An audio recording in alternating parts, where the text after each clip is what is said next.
IFM News. IFM News. IFM News. Lokal.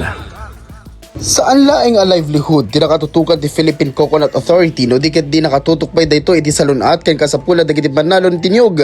May isa ka dagiti beneficiaryo ti PCA ket dagiti banalon iti Pagudpud Ilocos Norte. Iti programa da a distribution of medical assistive devices, medicines and vitamins for our coconut farmers ket naparagsak ti PCA dagiti banalon.